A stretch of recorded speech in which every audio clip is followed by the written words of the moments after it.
किसलेल्या कैरीचे वर्षभर टिकणारे लोणचे आपण बनविणार आहोत. हे लोणचे झटपट होतात आणि वर्षभर टिकतात. नमस्कार मैत्रिणींनो, अर्चना मसाला स्टोरीजमध्ये आपले स्वागत आहे. चला तर रेसिपीला सुरुवात करूया. आपण इथे अर्धा किलो कैरी घेणार आहोत आणि अशा प्रकारे त्याचे साल काढून जाडसर किसणीने किसून घेणार आहोत. इथे आपली कैरी किसून झालेली आहे.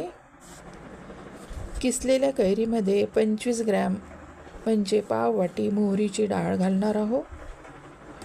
नंतर भांड्यामध्ये 1 वाटी तेल गरम करून त्यात थोडे हिंग घालू. हिंगाने लोणचे खराब होत नाही. 1 चम्मच लाल तिखट घालू. 1 छोटा चम्मच हळद घालू. हळद थोडी जास्त घालायची म्हणजे लोणचे खराब होत नाही. 1 छोटा चम्मच आपण जिरेपूड घालणार आहोत.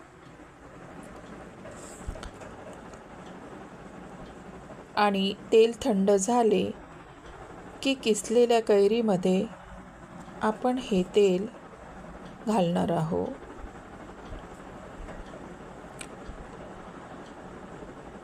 नंतर चवीनुसार आपण इथे मीठ घालणार आहोत. लोणच्यामध्ये मीठ कमी झाले तर लोणचं खराब होते, म्हणून मीठ चवीनुसारच घालायचे आणि छान मिसळून घेणार आहोत. नंतर 1 चम्मच साखर घालूया. हे लोणचे आंबट गोड छान लागते. पराठ्यासोबत किंवा मुलांच्या टिफिनमध्ये हे लोणचे देता येते. चला तर तयार आहे आपले किसलेल्या कैरीचे लोणचे. रेसिपी आवडली तर सबस्क्राईब करा आणि लाईक करायला विसरू नका. धन्यवाद.